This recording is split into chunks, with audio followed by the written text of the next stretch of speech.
So the next book and that I finished recently was A Murder for Miss Hortense by Mel Pennant. And this is a UK author born in London and of Jamaican descent. She kind of reminds me of Nina Simone a little bit. Look like she's about to sing. This book right here. Whew. So this book has to do, let's kind of bring it back. This book has to do with this Jamaican immigrant named Miss Hortense, who resides within this community in London during this particular period where other Jamaican and other immigrants reside. They are a group or community of people who like to play various games, one of them being, of course, dominoes. And she happens to be very crafty and great at playing dominoes. But they decide that they want to do something to their community to build it up, to invest within their community. So they put together this sort of, they call it a partner, Pardner, partner, something like that. I wasn't really familiar with it, and I should have did a little bit more research before I came up here and brought my tail up here to talk about it. But we'll just kind of say trust. We'll say trust. I can do a little more research on that. But they put together this sort of coupling of a tithing of money, and they use that money to invest with whatever different thing. I want to say organization that they want to build. Like one character wanted to shape up a funeral home within their community. One character wanted to shape up a community center, a rec center. They put their money together, they build it, then they pass the money on, etc., etc. It's a lot more complex, and I can't fully articulate how it works, but that is the general gist of what I got. So what happens is in the 60s, a lot of different terrible things happen, which consists of murder. It's murders that touch each of the individuals within this core group. And then here we are flashing forward to the year 2000, where murders start to occur once again. And that is where the group tries to pull Miss Hortense out after kicking her out of the group to solve these murders, because they call it looking into, and she's very good at that. I will say she is the black Miss Marple, the black Jamaican Miss Marple, but I'm not going to do my girl. I'm not going to do Miss Hortense like that, because, we know who wrote me. I ain't going to get into that. But the point is that it has that, with that added flavor of Jamaica and just, culture. So let me tell y'all something. I love this book. I love this book very much because it made me get over a lot of the pet peeves that I generally have when it comes to books and mysteries. One being a slew of different characters, because this book hosted a number, and I mean a number of different characters. We can even say from a tier point. Miss Hortense, her nephew, Mr. Mackenzie, who is sick but who has the funeral home. Mr. Wright, who is I forgot his particular point. Mr. Williams, the pastor, and then branching off from there, some different people, different characters. It is a huge cast, okay? It is a huge multi-layered cast. But it wasn't discouraging for me to read because each single individual had their own story, and it rotated. I don't know how the author did it, but they all rotated so smoothly as they orbit around the character of Miss Hortense, who is the central force, the central figure, and the character who, of course, I was attached to almost immediately, who I really wanted to be attached to as an elderly black lady who is within this community and is known for solving crimes. But that's one thing that it got me on. Another thing when it comes to pet peeves, another thing that it got me on when it comes to pet peeves is that this story is not linear, okay? I would even say that the first act of the book is not linear at all. And that can be troublesome because it does not indicate when things like when we revert back to the events of the 1960s to the events to the early 2000s that take place, that juxtapose of, points of view that continues throughout the first act. It is not linear at all. You have got to be on your toes because it really is so told through maybe just singular exposition in which we suddenly find ourselves within the past and outside the future, or back, or vice versa. So it's not linear. You would think that someone who reads a lot of mysteries, that will bug me to death, especially without the title indicators of such. It did not. It did not. I found that to be actually the thing that made this book so much more interesting.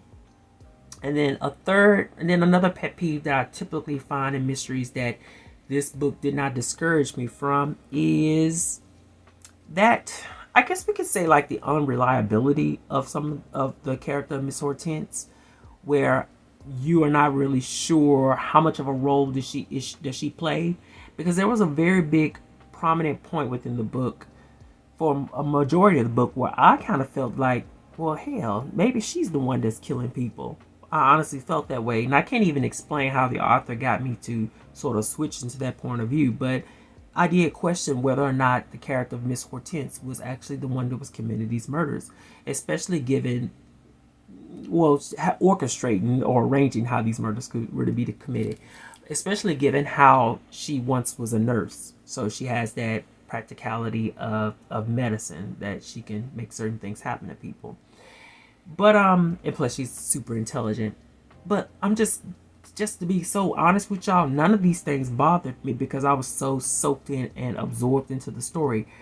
Like, I really can't even honestly tell you what it is that made this book so special, what it was that made it such a gleaming and engaging read for me. When I really think about it, it really just honestly has to do that I wanted to know about all these characters. I wanted to know about all of their secrets. I wanted to know which one of these characters within this community that Miss Hortense floats around in. Some of them are very much have an acrimonious relationship with this woman.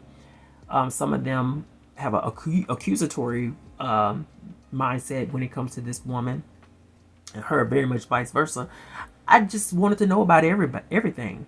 I wanted to know about why the pastor, well, I did know, the author did shape why the pastor was living inside of his church.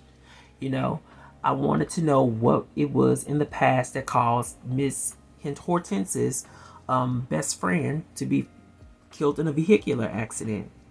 You know, there were some events that took place in that fashion. And then suddenly here we are in the 2000s, where his daughter is coming to find out more as her mother is found dead. So, you know, just a host of different characters, a host of different avenues. Some of the areas within this book, the author was playing with clues through names of the characters, if you will. I don't know, you'll probably pick it up in as in terms of their names. It's like A, B, C, D. If you kind of like, let me see if I can try to show it to you. Like, if you look at some of the character lists here, there's Miss Hortense, which I don't even think I remember what her first name is. I just know it's Miss Hortense. But there's Blossom, her best friend; Constance, the lady who was murdered at the beginning of the book; Dimples; Elroy, who was the guy who was her best friend; and Fitz, who is sort of like her Miss Hortense's hand in a lot of ways, or her side. But there's Pastor Williams, which I don't know his first name, and then Mr. McKenzie. But the point is that if you see B, C, D, E, F, I don't know if that's a coincidence or not, but this book had me going, okay, wait a minute, is this something I need to pay attention to? But things like that. And then there's also the mention of Bone 12. Bone 12, if you can look, is a domino. Bone 12, and this is Bone 12. And Bone 12 is related to a slew of murders taking place in the early 60s that Miss Hortense found herself wrapped in, and including one of the final victims being that of her sister Evie. But anyway, yeah, this book was just, I don't even think I gave y'all too much of what this book was about, honestly. I just kind of just was like, it tapped all the things that annoy me or pet peeve when it comes to mystery telling, but at the same time, I wasn't bothered by any of it. I wasn't frustrated by any of it. Like I said, you look at a host of different characters. I mean, a very large list. You're looking at a non-linear story. Toward the second act is when the other characters start having a much more prominent point of view or narrative within the story. So you even got that coming in sort of second and third act. And then you're looking at our unreliable main protagonist who gets into a lot of dark, nefarious, not so much nefarious, but she has a lot of connections. So you're not sure how much of this is orchestrating within her realm. And then it turns out that the person who you probably would least expect is actually the one orchestrating a lot of the damage that took place within this book. Is someone of an unexpected source.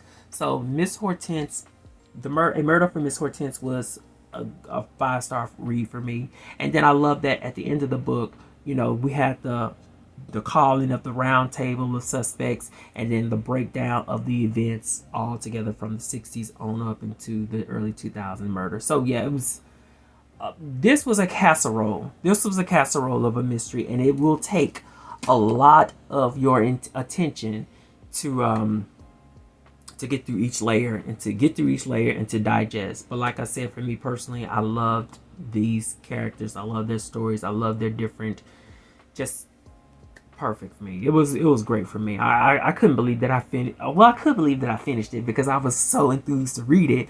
But I didn't think I had it in me to keep up with the book, but I did. And I got to a point where I was like, well, I know I'm not going to be able to connect every single dot, but I'm still enjoying the ride, if you will.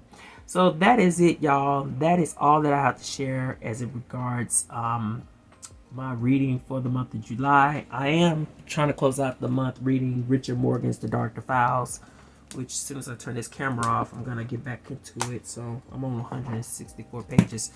This is the third book in his high fantasy trilogy called The Land of Kings. And I'm not going to talk about it because I don't feel like talking about it. I think I talked about enough books. But just know that it has a gay main protagonist. It's a dark fantasy, and there's this character in here who is a mix of human and alien that I so adore, so adore. But anyway, y'all, that is it. If you read any of these books, please let me know. If you read any good books in the month of July or just this summer in general, please let me know as well, because I probably got to go find some more books to read because I've been unhauling a lot of books lately. So we'll see y'all later.